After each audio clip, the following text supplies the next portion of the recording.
You may please be seated.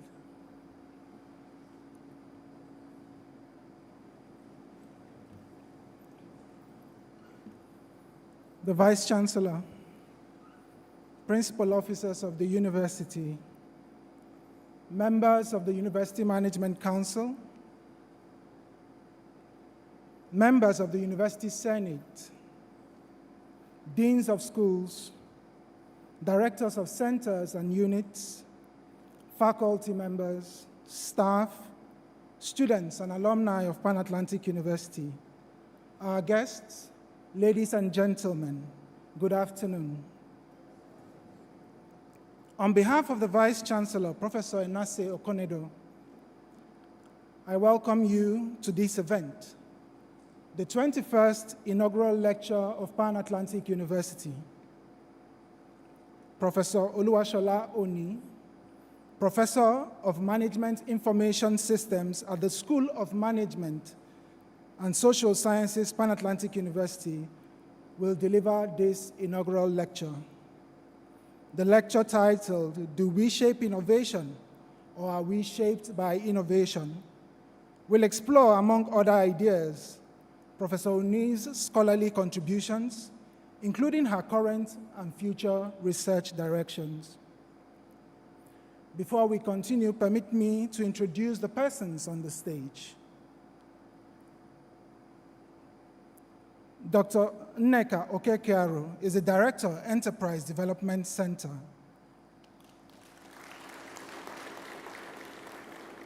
Dr. Darlington Aholo, the Dean of the School of Science and Technology.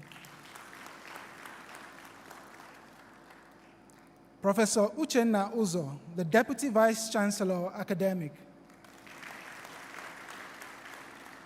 Professor Enase Okonedo, Vice Chancellor, Pan Atlantic University.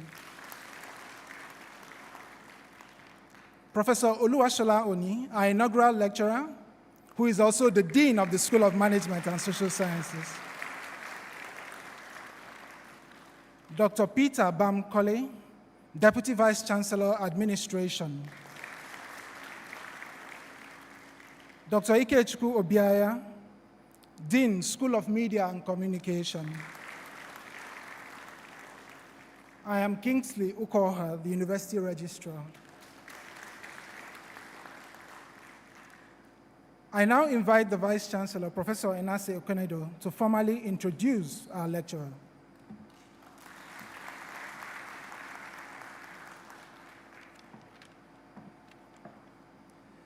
Professor Sola Oni is a distinguished scholar in information systems and an accomplished academic leader at Pan Atlantic University, where she currently serves as Dean of the School of Management and Social Sciences. She is widely recognized for her contributions to teaching, research, and institutional development in the fields of information systems, digital transformation, and innovation. Professor Oni began her professional career in the construction industry as a quantity surveyor before transitioning into information systems, where she obtained her master's degree and subsequently pursued doctoral studies in the discipline. Her scholarly work focuses on digital transformation, innovation, and the interaction between technology, organizations, and society.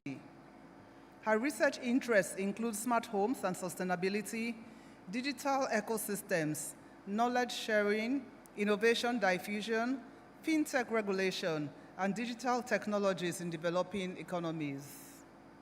Her research has been published in reputable academic outlets, and she actively contributes to the global scholarly community. She is a distinguished member of the Association for Information Systems, leads the Innovation Working Group of the Network for Practice and Process Management Studies, drawing on the African empirical setting, serves as an associate editor with Springer Nature, and reviews for several international journals and conferences.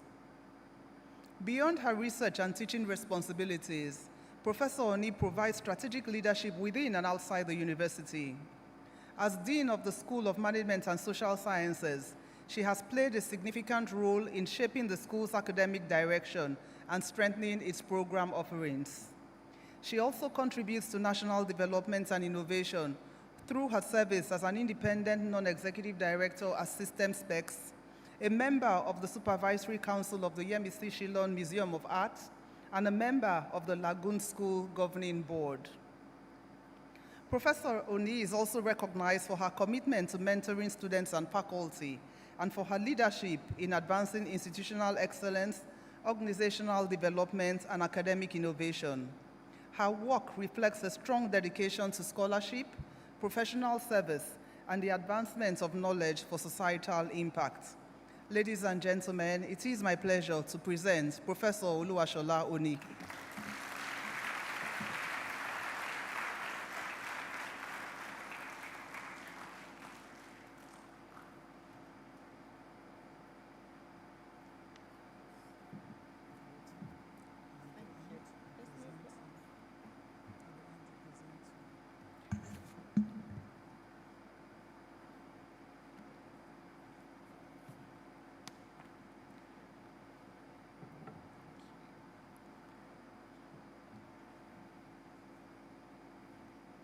Good afternoon, everyone. Madam Vice-Chancellor, I'm grateful for the opportunity to address this distinguished audience. Innovation diffusion and the social shaping of technology have been of great interest to me since I stumbled upon the world of computing in the early 90s. I remember being equally frustrated and fascinated with BASIC, Fortran, Ventura, DBase, and Lotus 123 as a teenager.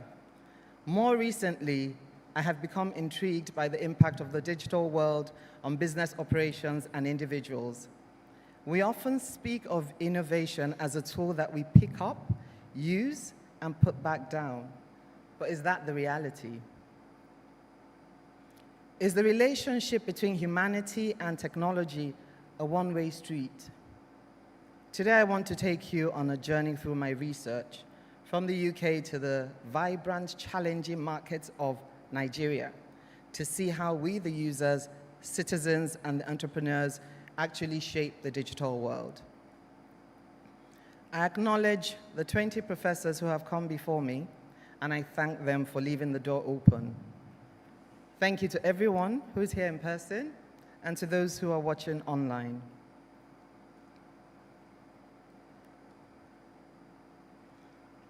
Before you sat down in this room today, most of you did something instinctive. You reached into your pockets or handbags, and you pulled out a device, and you checked it. You didn't do it because you had a specific task to complete. You did it because the device asked you to. In that moment, who was in charge?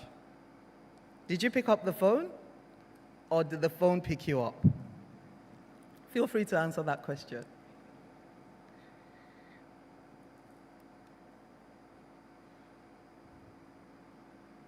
How many people have touch screens in their cars? You do? Okay, they're being phased out. They're being phased out in favor of knobs. I came across that article sometime last year, and I was really fascinated. Touch screens look like the future, not the past. Why are they being phased out? In the interest of safety. It's far easier to use knobs when you're supposed to be concentrating on the road, as opposed to touching the screen. Touching the screen is as dangerous as using your phone while driving, which is 2 times as dangerous as driving when drunk. So we often have innovation presented as a one-way street, but that's not strictly true. Sometimes it is a negotiation, especially if it's, in this case, fails on the test of usability. What's the point of driving if you can't drive safe?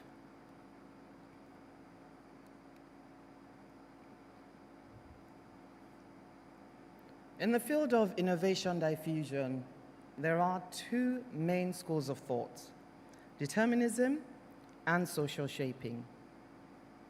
Determinism suggests that technology really is the driver, and it moves of its own accord, and society follows.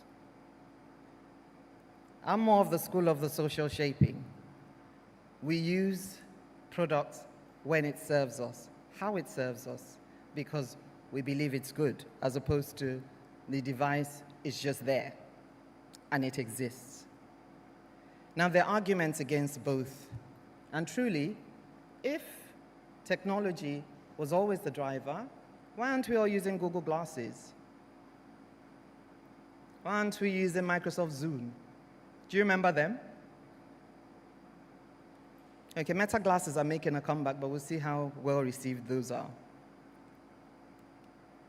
So I've used the social construction of technology quite often, and that states that the nature of technology and what it can do are a product of human interpretation. Okay, so I have studied SMEs quite a lot, and you'll wonder why. I've been involved in so many from the time I was a teenager, I think, or maybe even before then, because my mom ran so many small and medium-sized businesses. And whatever policy was negative for SMEs, we felt in the household. She was very forthright when we were growing up. So I grew up hearing things like, Shagari has said you can no longer have milk twice daily. You would wonder, what has Shagari got to do with our household? New policy affecting bakeries, perhaps, had led to milk being consumed just once a day as opposed to twice a day. So apart from the fact that it's personal for me, SMEs are truly the lifeblood of many economies.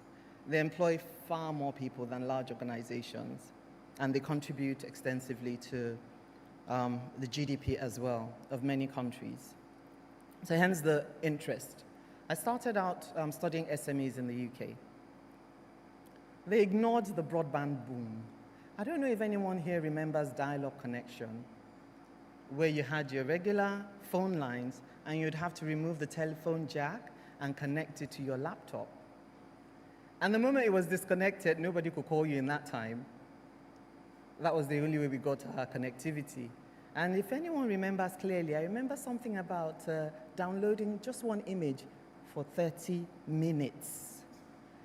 It was painfully slow to use, so you wonder, why is anyone holding on to it for a minute longer when you have a better alternative? But that was the case in the UK with the SMEs. The government had spent about £67 million trying to get businesses online, but adoption was not happening.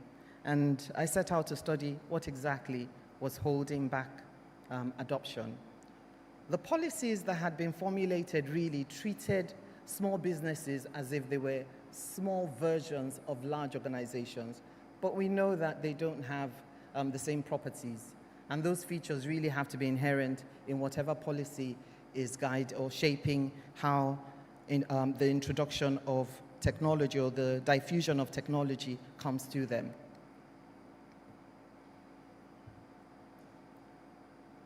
What's the difference between large organizations and small or medium-sized enterprises?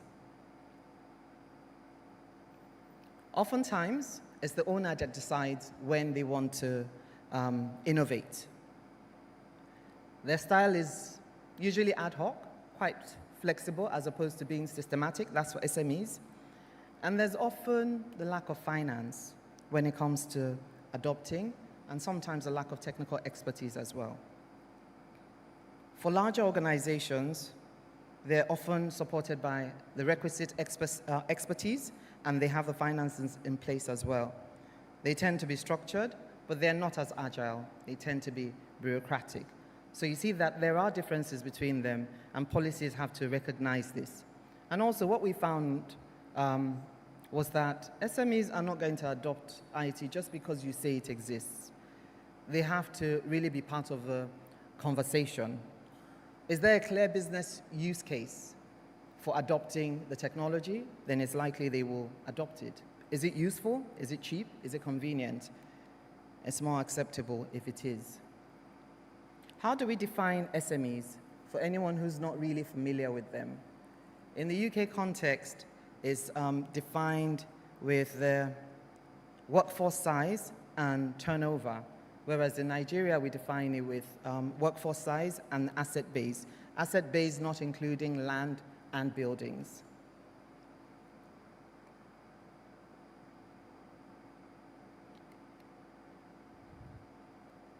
How many people run small or medium-sized businesses in this room? Show of hands, please. There we go. You probably recognize this wall of obstacles. infrastructural deficits, you have to generate your own power. And water, if you're manufacturing with water.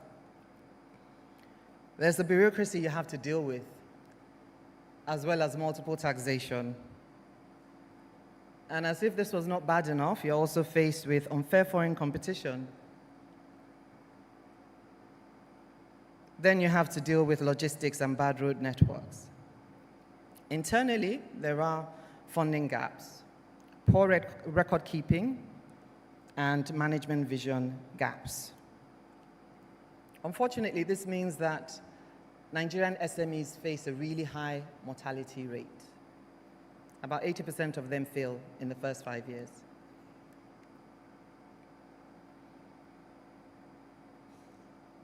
So my research considered what's necessary to ensure the survival of SMEs. And one strategy that came up was co-opetition, collaborating with competitors. So instead of just looking at innovation as just software, really think about it in terms of survival. When can we pull resources together instead of all actively chasing the same thing with sparse resources?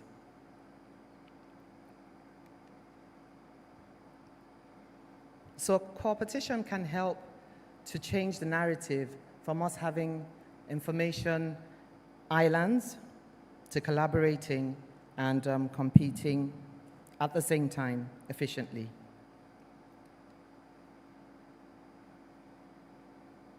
Another strategy that can help SMEs to compete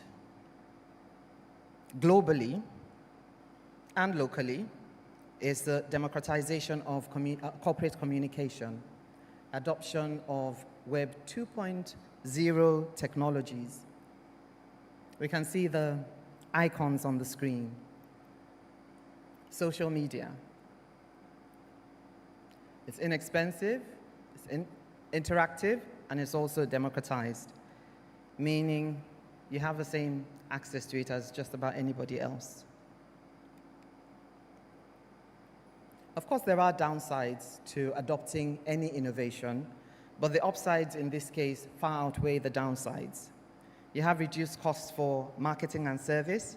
You have an increased revenue and targeted traffic. There's the possibility of customer feedback and market intelligence, and then you can have a global reach as well. But if it's not properly resourced, it can become an investment nightmare. And there's the danger of damaging your reputation if it's not handled appropriately. It also can be time-consuming. As you know, you have to keep active. I have there, it's a daily activity, but it goes beyond that. Unfortunately, even though a lot of SMEs have adopted social media as a tool for strategic engagement, oftentimes what you find them doing is gauging likes, views, as opposed to deep analytics. So calculating retention rates, for example, and gauging sentiment, far more useful to the business than just seeing how many people have viewed or liked a post. Also, one is able to automate social data and integrate with existing customer relationship management systems. So what's the implication for SMEs? It's important to align any innovation with business objectives, not peer pressure, not because the next business is doing it. And it's also important to invest in implementation skills. For policymakers, it's important to reduce the environmental friction, tax harmonization, power, and internet infrastructure as well. I don't know how many people remember where they were and what they were doing when news of the COVID-19 pandemic struck. I remember very clearly.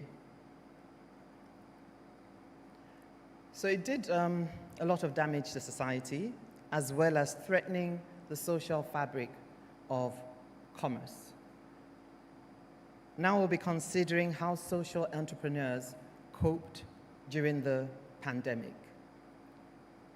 So we've been talking about SMEs without really thinking about their focus. Now we're focusing on entrepreneurs that actually solve a social problem with their business.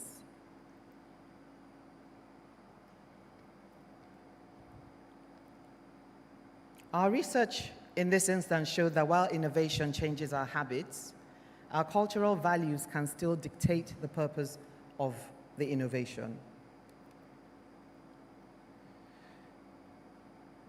So we understand that we have very, very limited social safety nets in this country, and the pandemic obviously exposed this. What were businesses to do? Some of them couldn't cope, but some of them pivoted really quickly. And in the case of the social entrepreneurs that we considered in this study, they very quickly adopted the right digital technologies that helped them to move from physical interventions to digital reliance, and they successfully solved community problems. There were 19 pathways that led to their resilience, and we see them on the screen. Things like deeper empathy, reduced anxiety, authentic influence, increased trust, the ability to create new products, incubation of ideas, and then varying adaptations of those ideas, and so on, led to the resilience and then survival of these social entrepreneurs. So in this case, we see that innovation was shaped to solve a crisis that threatened the whole of humanity. It transformed these social entrepreneurs from vulnerable entities into organizations that were capable of weathering the current and then future storms. Now our journey is taking us to electronic government. We've moved away from small businesses now. Again, this one's a bit personal. I was at a driving licensing agency, and the officer was filling out a form on a website. I noticed that the portal was supposed to be customer-facing, meaning I was supposed to be completing this at home, not in their office. Now that struck me as something familiar because I had previously applied for my passport internationally, and I could do it online. But if you were in Nigeria, it couldn't be done online. You had to go into the passport offices. So I wondered what was going on and decided to make it a topic for research. The tools had been adopted. So much money had been spent. But you wonder, why are we doing some sort of half-hearted implementation instead of taking full advantage of what has already been adopted?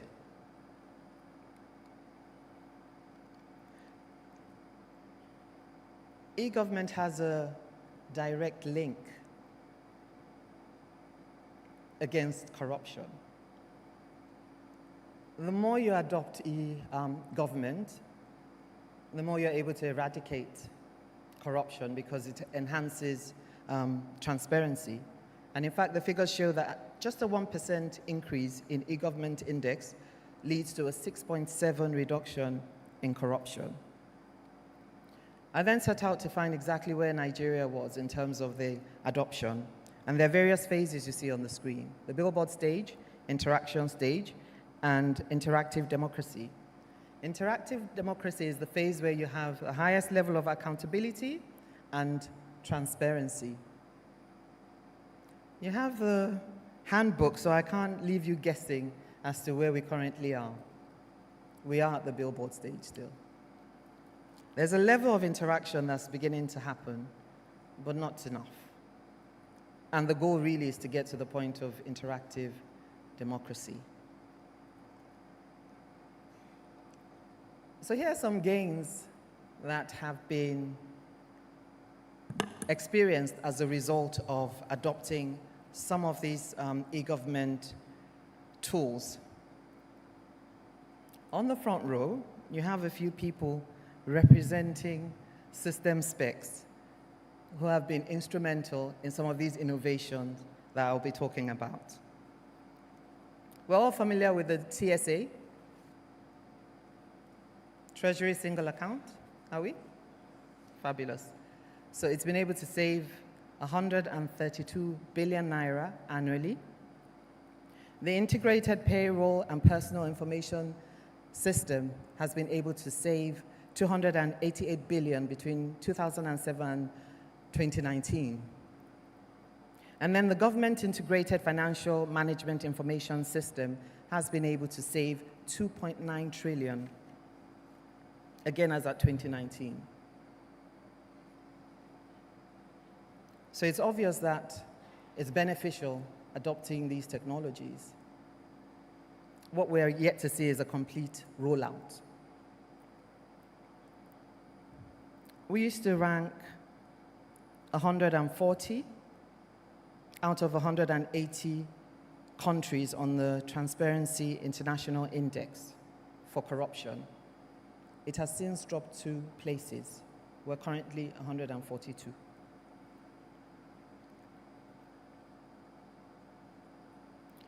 So we have the innovation, we have adopted it, but we haven't shaped it to increase the trust of citizens. Again, I'll take you on a personal journey. I grew up in northern Nigeria. Whenever you hear the news about the killing, it's not a story to me. It's something that, even though I didn't witness directly, I witnessed the aftermath of. I saw things that no child had any business seeing, bodies on the streets. I came back to Nigeria and the Northeast was practically on fire. Therefore, no surprise that one day I dreamt that I was right in the middle of it. I woke up, covered in sweat because it was quite vivid. And I thought, okay, you're not about to start carrying arms. I decided to research how to help with the humanitarian efforts. Research showed at that time that there were 7 million plus people in need of assistance, 2 million plus internally displaced persons, 10 years plus at that time of the duration of the crisis. It's still ongoing.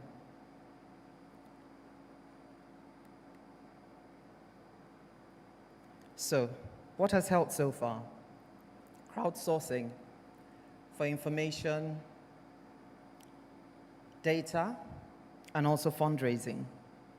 Mobile money for cash transfers, and then deliveries via drones, either for medical aid or food, because they were suffering severe food shortages at the time as well. In this case, innovation actually proved to be a double-edged sword. What happens when you have information? There's the possibility of that information being breached. We often wonder why it seems that sometimes the military seems to be advancing against the insurgents, and then the next thing you know, they have the upper hand. It's important to guard against privacy breaches in this case, because the information that's been gathered or the intelligence that has been gathered often means that failure to handle them properly leads to dire consequences. So what's necessary? Tailored solutions, ethical policy, and also rigorous training.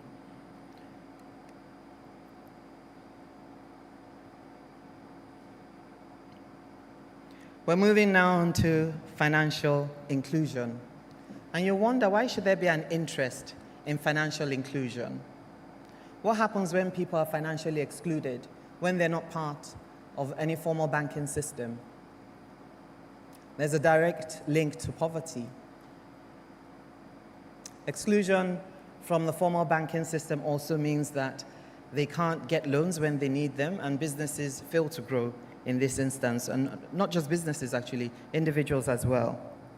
So there's been a push to ensure that citizens are financially included, and one of the tools that was recognized earlier, because of the success in countries like Kenya and the rest of East Africa, is mobile money.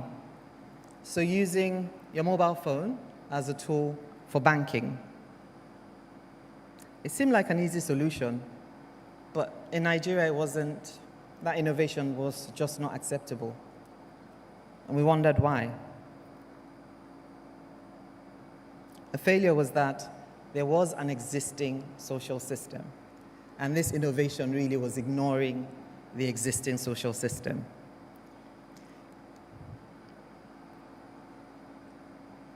There are 4 barriers we identified to the diffusion of mobile money. Diffusion meaning the spread of the innovation. There was a lack of customer demand, and mobile money really was perceived as a tool for the elite. Remember, very often it's the poor that remains unbanked. There was the ecosystem gap, lack of integration into people's existing social lives. The payment channels were really not something they could resonate with. There was also a trust deficit, the fear of fraud and scams, not unfounded. And then there was the fact that regulatory pressures on financial institutions forces them to target the wealthy rather than the poor.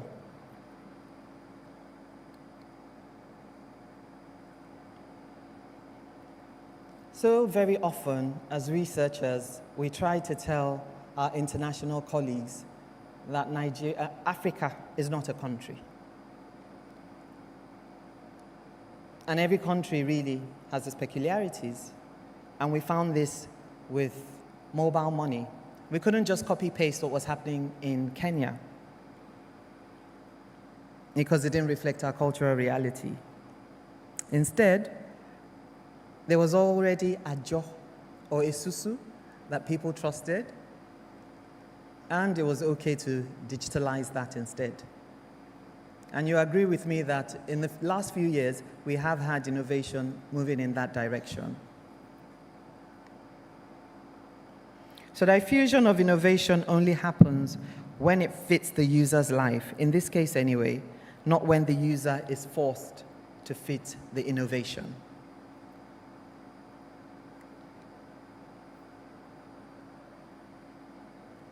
Now I'll be addressing the tech bros, the ones that actually come up with the innovation, the disruptors. We've seen the rapid growth of fintechs and other startups in Nigeria. And it's helped to drive financial inclusion. Traditional banks can attest to the fact that fintechs have really risen to the occasion. But unfortunately, with the regulatory gap, we are also experiencing, or have experienced in the past as well, an ethical chaos.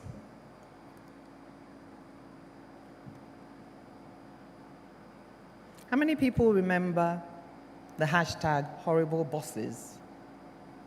It was trending on Twitter in 2022.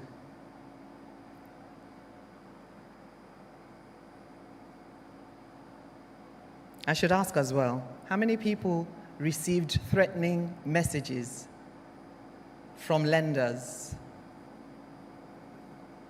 telling you that you had acted as a guarantor for someone? They would send you a picture in some instances and threaten you to pay or else. Yes, we received those sort of messages. Yes, so in this case, innovation became a weapon of harassment.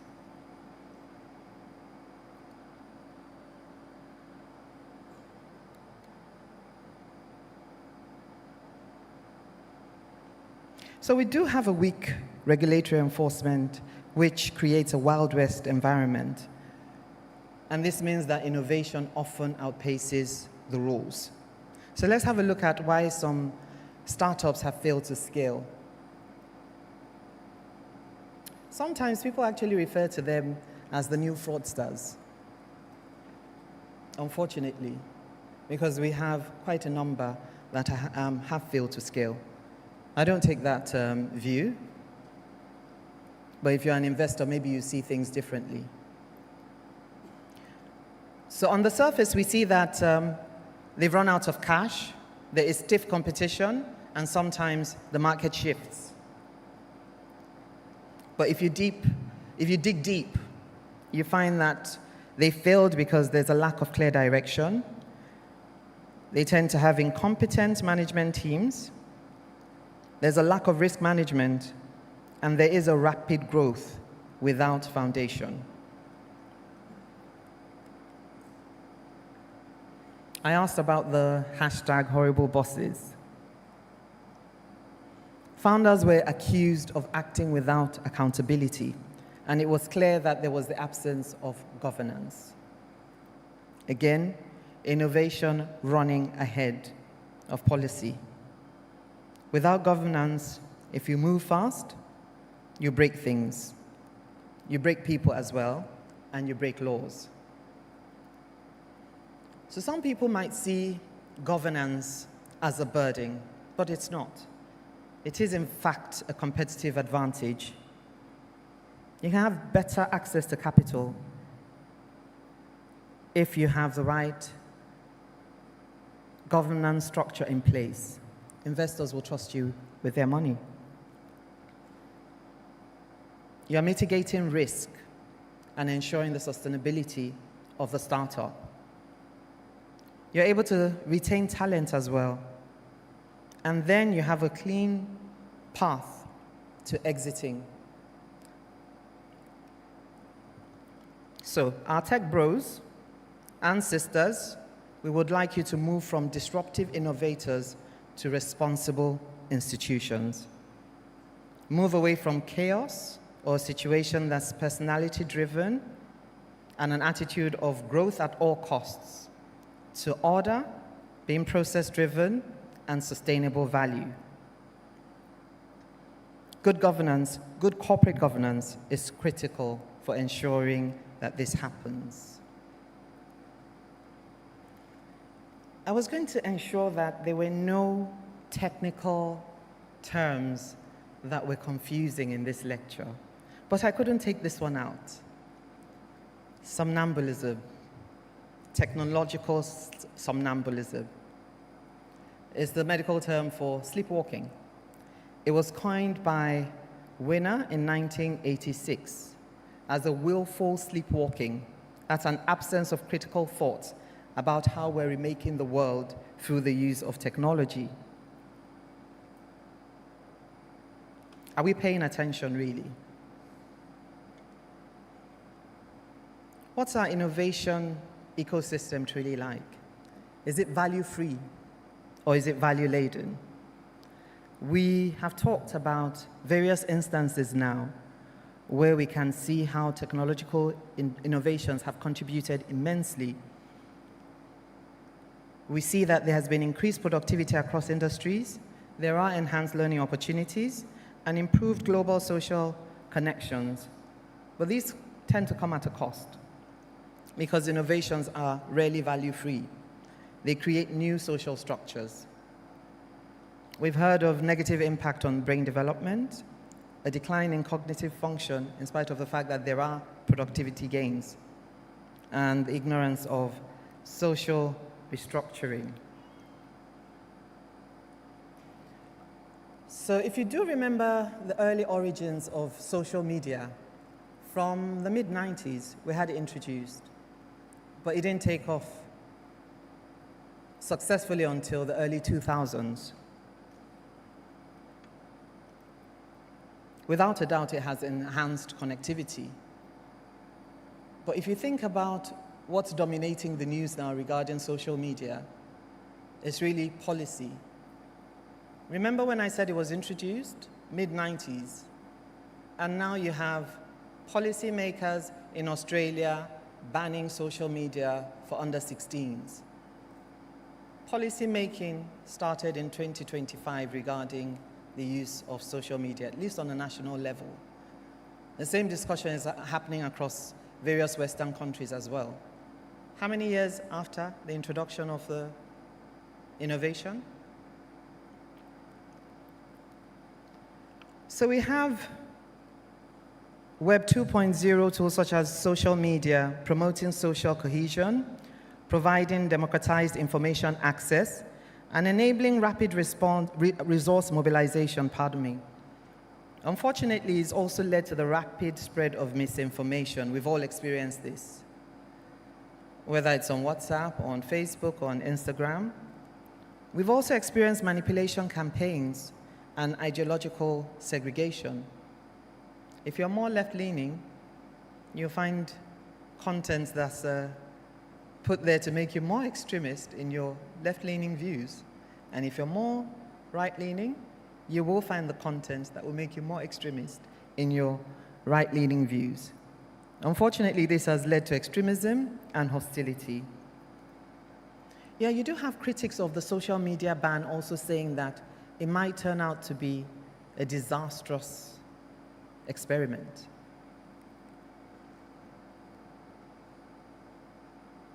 Now we're moving on to the latest innovation on everybody's lips. I'm saying latest not because AI is new. We were introduced to AI in the 1950s. But generative AI is new. We started to use it fully in 2022. You find some arguments suggesting that AI is an elitist project that's driven by political and corporate interests. How many people use AI?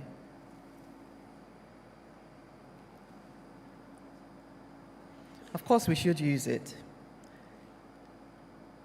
It can advance science, it helps to resolve climate issues, improve health, longevity, and also enhance public services. But critics argue that without reform, AI can alter the distribution of power. And the harms and benefits tend to be unequally distributed. Already we have all sorts of divides when it comes to the adoption of innovations. AI can deepen this divide. In my field, education, AI has been a hot topic as well. Students like AI because it helps for personalizing content to suit various learning needs. It can also help with efficiency and self-directed learning. But they also worry about overuse leading to plagiarism and being able to determine originality. If you use AI often, you notice that sometimes you get the disclaimers that AI can be wrong. And if you've used it often enough, you've experienced the hallucinations as well. There's also the fear that it can devalue university degrees. Then there's the human impact. Some people rely on AI companions, telling it all of their problems, leading to diminished mental health, isolation, and in extreme cases, instances of suicide.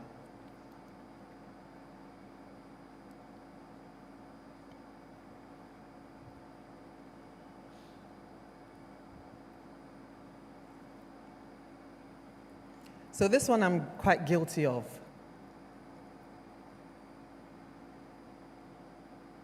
I use a digital assistant, and then I ask it periodically if it's listening to me when I'm not talking to it. And it spills off all sorts of rules about how it abides by privacy laws governing it. I also happily use the robot cleaner, which is from a company that has been accused of not adequately protecting the data and privacy of its adopters. So cameras that fitted in the vacuum cleaners have been breached. Have I stopped using it? No. Because I'm not really conscious of the fact when it's in use. It cleans very efficiently and mops efficiently too. And that's all I'm concerned with at the time it's in use. I'm not saying that's right, by the way.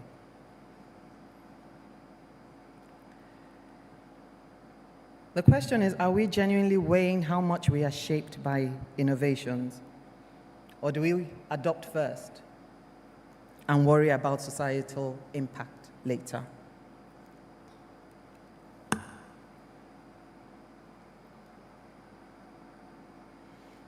The fact is that technology is not neutral. Some people hold the power. I don't know if you've seen the reports of robot armies being developed in China. The face of warfare is about to change. Actually, it has changed sufficiently with drones, but it's changing even further. And unchecked innovation will produce structural winners and losers. We'll have a quick look at a clip that shows what happens when a few people hold that much power. I've been an investor in technology for 35 years. The first 50 years of Silicon Valley, the industry made products, hardware.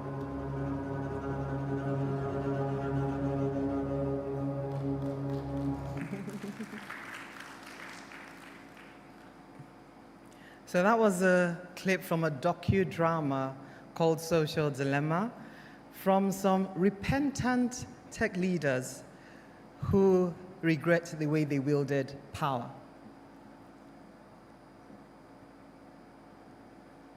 So unfortunately, the rapid commercialization of innovation means that policy and governance is often left behind.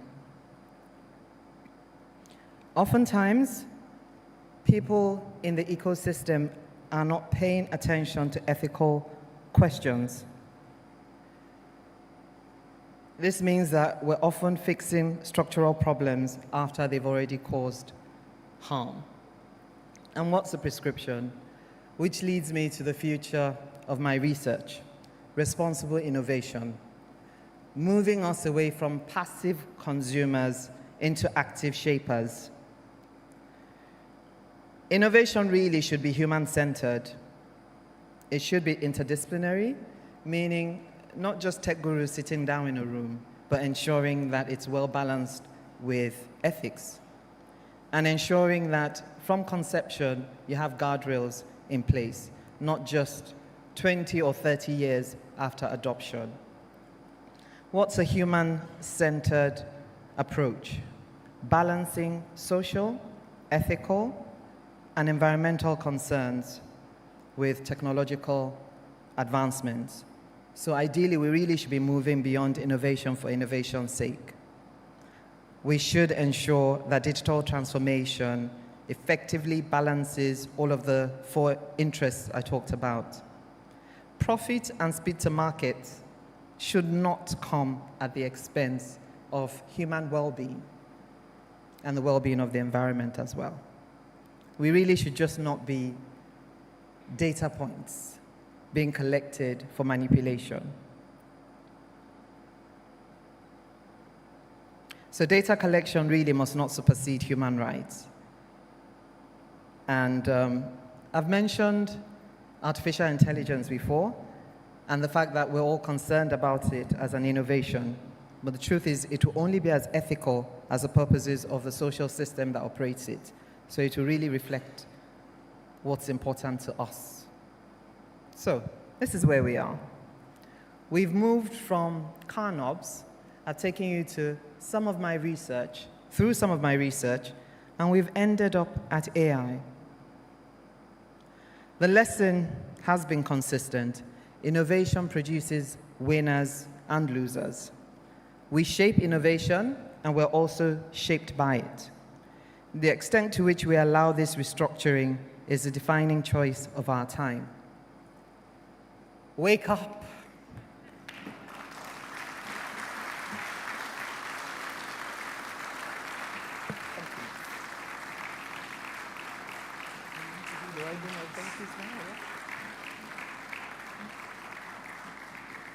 Thank you.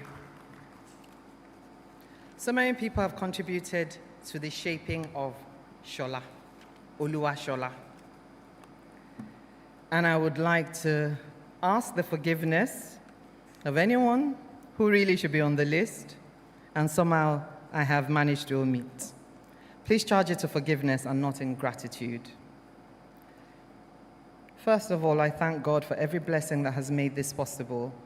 I remember attending Professor Ajogu's inaugural lecture. It was the first I attended when I started working at Pan-Atlantic University, and I can tell you I didn't imagine a day like this would come. I'm really grateful to God.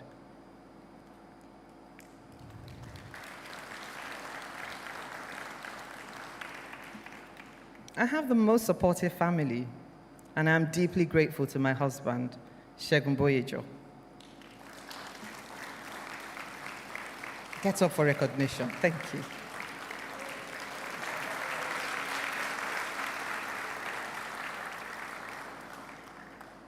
So no one will understand the amount of sacrifice he has to make. I'm also deeply grateful to my children. Media room, I promised them I would bring them into the room with me. Please display the screen. Thank you very much.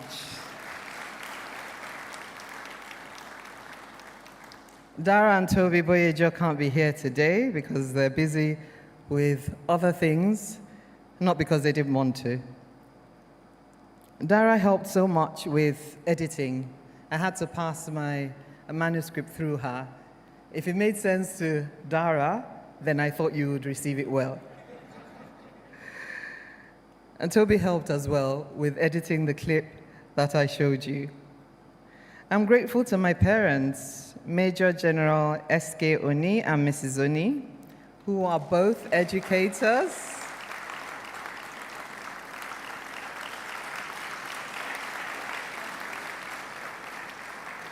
My dad retired as the Corps Commander of Nigerian Army Education Corps and School. And the Commandant of the Corps is represented today by Colonel Bako.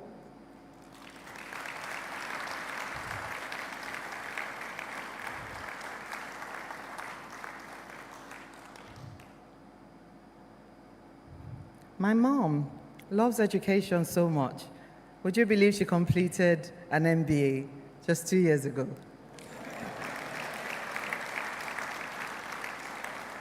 So both of them consistently nurtured, encouraged, and supported intellectual curiosity to the best siblings anyone can dream of. Tade and Seun Oyinlola. Muyiwa and Rotimi Oni, Dr. Muyiwa Oni. Sheyi and Asabe Oni. Thank you for being formidable shoulders and great friends. My uncle, Professor Baya Dara Legbe, has demonstrated such a keen interest in my career growth, and he saw very clearly what I couldn't imagine. I'm grateful. To my entire extended family, for the various roles you played. Some of them are present, some of them are watching online. And to my friends as well, I see so many here, for being an extension of my family. I'm grateful to every teacher who inspired the love of learning in me. I went to Command Children's School, and I met excellent people there. Mrs. Omo Wurare and Mrs. Efyong and Mrs. Emengo stood out to me in primary school. Mrs. Udain, Mrs. Ahmed stood out to me in Command Secondary School. And at uni, Professor T.C. Mogbu was outstanding. For my MSc, Dr. Gita Abisinye was inspiring. And for my PhD, Dr. Natasha Papazaferopulu and Professor Ray Paul of blessed memory were quite instrumental in shaping the researcher I've become. The first set of colleagues I met at Pan Atlantic University made it truly feel like a community. I've been here 11 years now, and they helped reaffirm my decision to choose Nigeria. I'm deeply grateful to Professor Chantal Lepie. You promised to do your best to provide a conducive environment for me to want to stay. Thank you.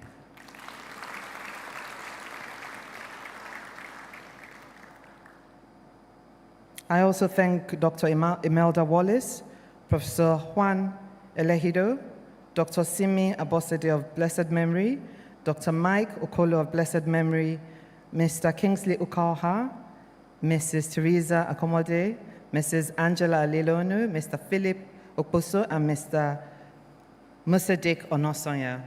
I'm also thankful to my SMSS community, actually I should say that in full, School of Management and Social Sciences community. We have come a long way, and I look forward to forming more competent and committed professionals with you. Professor Onofowokon Oluyombo, Professor Osuji, Professor Dakare, Professor Ereha, Dr. Ikpesu, Dr. Aneto, Professor Mesagon, Professor Vincent, Dr. Evans, Dr. Okon, Dr. Bonrofo, Dr. Imanzinobe, Dr. Mwani, Dr. Rosemary Okolo, Mr. Uja, Dr. Owolabi, Dr. Una, Dr. Enyinaya, Dr. Ozegwe, Dr. Ikpesu, Dr. Udofia, Mrs. Ejiofor, Mrs. Eze, Dr. Nathaniel, Ms. Akintade, Ms. Majomi, Ms. Ajayi, and Mrs. Okafor. Professor Enase Okonedo.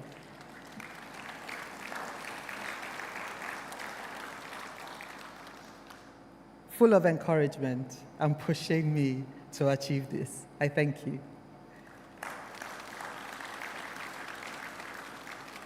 Professor Uchenna Uzo, Professor Olayinka David West. One of the papers that I talked about today was published with Professor Olayinka David West. Dr. Peter Bamkole, Dr. Adaora Onaga, Dr. Nneka Okekearu, Dr. Ikechukwu Obiaya, Dr. Darlington Aholo.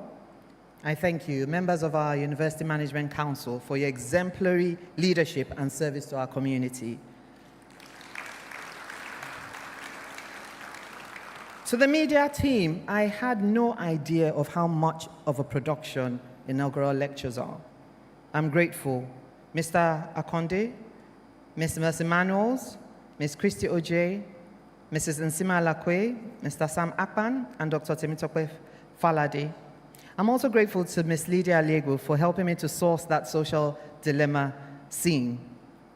Dr. Nwachukwu Egbunike and Mr. Muhyiddin Kolade for helping with the printed copies you're holding. Finally, to every student, participant, or doctoral candidate I have had the privilege of interacting with, thank you for being the most important part of my academic journey.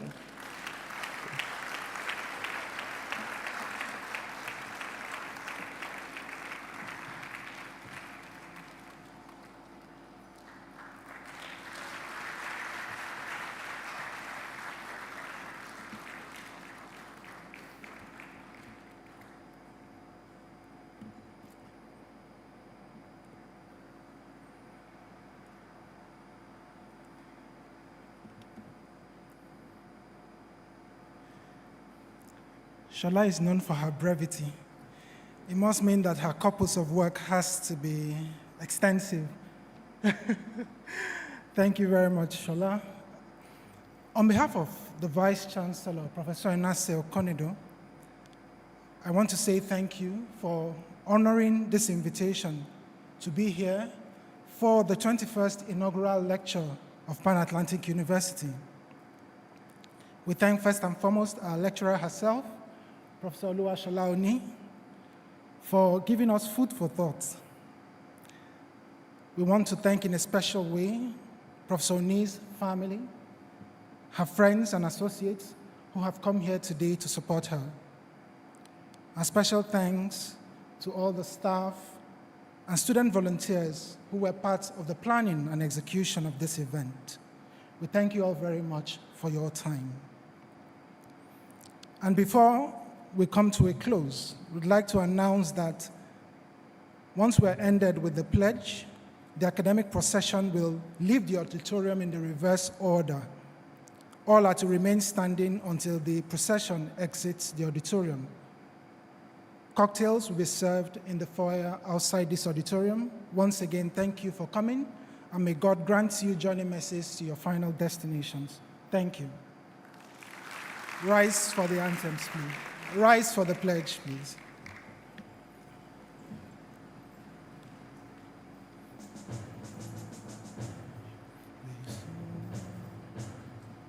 Say the truth with all of mind and heart, upon Atlantic University, we ask God that to fill the whole wide world with cheerful harmony.